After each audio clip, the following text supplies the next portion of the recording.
For advertisement, call 8125893028. Our Gmail maxtvtelugu@gmail.com. Max TV ప్రేక్షకులకు నమస్కారం. నేను మీ శ్రావ్య. ప్రస్తుతం మనతో పాటు ఉన్నారు ప్రముఖ వాస్తు న్యూమరాలజీ స్పెషలిస్ట్ నారా రామకృష్ణ గారు. మరి గురుగారితో మాట్లాడి మనకున్న సందేహాలని ఈ రోజు వీడియోలో తెలుసుకుందాం. నమస్తే సార్. ఎలా ఉన్నారు సార్? ఇప్పుడు నార్మల్ గా ఎవరైనా ఇల్లు గాని తీసుకోవాలనుకున్నా లేదా ఇల్లు గాని కట్టించాలన్నా చాలా వరకు వాస్తు ప్రకారం ఎక్కడ తీసుకుంటే మంచిది, ఎలా తీసుకుంటే మంచిది అని చాలా సందేహాలు ఉంటాయి. అదే ఒక ఇల్లు తీసుకోవాలన్నా నిర్మించాలనుకున్నా వాళ్ళు ఎలాంటి జాగ్రత్తలు తీసుకోవాలి సార్? ఇది చాలా మంచి క్వశ్చన్ ఇది. ఎందుకంటే చాలా మందికి ఏదో మనకి మీడియేటర్ చెప్పారని చెప్పేసి ఏదో ఒక ఇల్లు తీసుకోవాలి, మనకు ఒక ప్లాన్తో లేకుండా డిజైన్ బాగుంది, ఇంటీరియర్ బాగుండాలి, మంచి లొకేషన్లో ఉండాలి అలా చెప్పేసి తీసేసుకుంటున్నారు. కానీ అది కాదు. మనకి ఖాళీ స్థలంలో అంటే మీరు కట్టిన ఇల్లు కొనకుండా మనకు ఇల్లు స్థలం కొనుక్కొని ఇల్లు కట్టుకోవాలనుకుంటున్నప్పుడు ఖాళీ స్థలం తీసుకునే ముందే దానికి మనం వాస్తు పాటించాలి. అంటే ఎలాంటి స్థలం తీసుకుంటున్నాము, స్థలానికి కూడా కొన్ని మనకి వాసనలు ఉంటాయి అన్నమాట.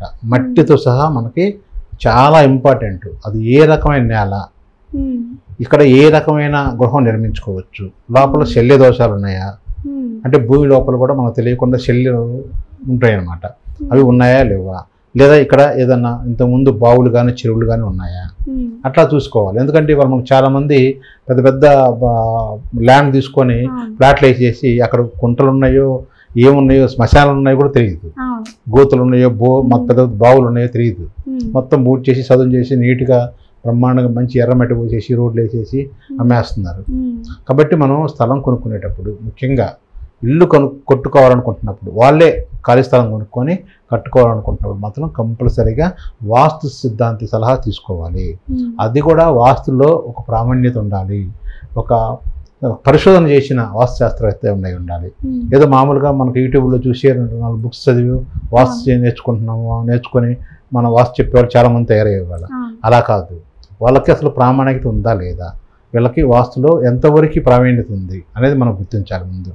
దాని ప్రకారంగా మంచి వాస్తు శాస్త్ర సలహాతోటి ఇల్లు కట్టుకునే ముందు స్థలాన్ని ఆ యొక్క ఎంపిక అనేది మాత్రం చాలా చాలా వాస్తుబద్ధంగా ఉండాలి.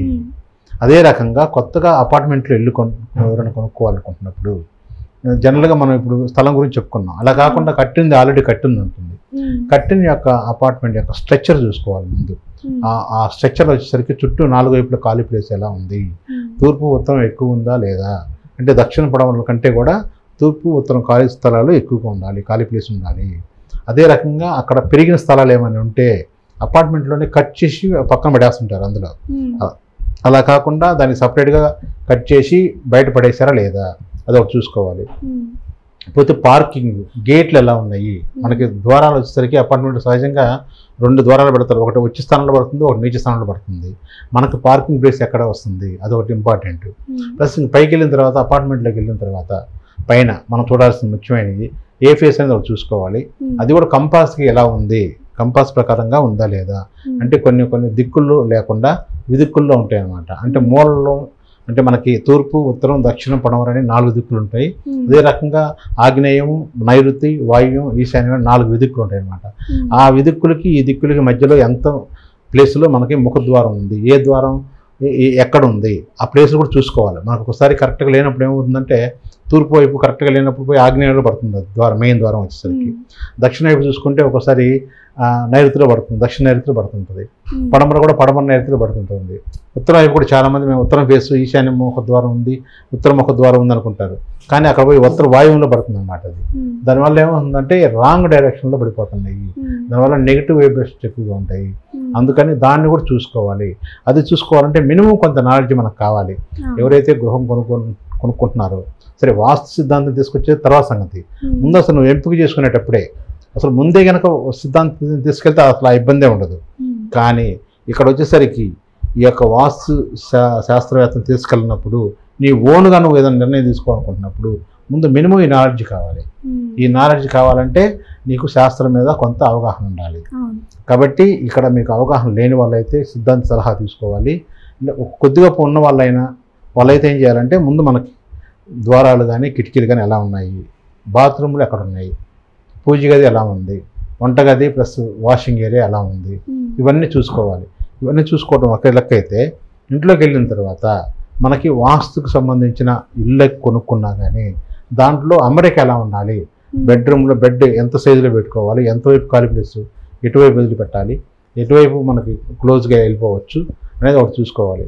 అదే రకంగా డైనింగ్లో కానీ పోతే కిచెన్లో కానీ బాత్రూమ్ విషయంలో కానీ ఇవన్నీ మెజర్మెంట్స్ ఎలా ఉన్నాయో చూసుకోవాలి. ప్లస్ బ్రహ్మస్థానంలో మళ్ళీ మనకి ఏమైనా పిల్లర్స్ పట్టాయా లేదా ఇవన్నీ చూసుకోవాలి. ఇలా చూసుకొని వాస్తు ప్రకారంగా చాలా జాగ్రత్తలు తీసుకొని కట్టుకుంటుంటేనే, ప్లస్ ఇలా కొనుక్కుంటుంటేనే అంతంత మాత్రంగా ఉంటుంది వాస్తు మనకు ప్రతిఫలాలు అనేది. కాబట్టి వాస్తుకు విరుద్ధంగా వెళ్ళినప్పుడు మాత్రం దానికి సంబంధించిన దుష్ఫలితాలు మాత్రం గ్యారెంటీగా ఎవరైనా అనుభవించాల్సిందే. కాబట్టి ఎవరైనా సరే మీరు స్థలం కొనుక్కునేటప్పుడైనా, గృహం నిర్మించేటప్పుడైనా, గృహం కొనుక్కునేటప్పుడైనా వాస్తు సిద్ధాంత సలహాలు మాత్రం తప్పకుండా పాటించాలి. సార్ మరి నాకు ఒక డౌట్ వచ్చింది. ఇప్పుడు నార్మల్గా ఇప్పుడు ఒక అపార్ట్మెంట్ అనేది వాస్తు ప్రకారం ఉందో లేదన్నది మనకు తెలియదు. ఫర్ సపోజ్ మనం నార్మల్గా రెంట్ తీసుకొని ఉన్నాం అనుకో, అది ఫర్ సపోజ్ వాస్తు ప్రకారం లేదు అనుకో, ఇప్పుడు వాళ్ళ ఇంట్లో జరిగే ఏమైతే ప్రాబ్లమ్స్ వస్తాయో అదంతా ఆ ఇంట్లో దిగిన వల్లే వచ్చాయి అంటారా? మంచి క్వశ్చన్ అమ్మా. ఇప్పుడు నువ్వు ఫ్రెండ్ దగ్గర నీ స్కూటీ ఒకటి తీసుకెళ్ళావు, ఫ్రెండ్ దగ్గర తీసుకెళ్ళావు, నువ్వు చిన్న యాక్సిడెంట్ జరిగింది, చిన్న యాక్సిడెంటే జరిగింది, బండికి డ్యామేజ్ అయింది, నీ కాలికి నీ చేతికి డ్యామేజ్ అవుతుంది, అవునా కదా? అంటే ఇద్దరికి ప్రమాదం ఉంటుంది అన్నమాట. అది కాబట్టి ఇక్కడ కూడా రెంట్కి తీసుకున్నా కానీ వాస్తు సంబంధించిన దోషాలు ముఖ్యంగా తీసుకున్న వాళ్ళే ఎక్కువ అనుభవిస్తారు.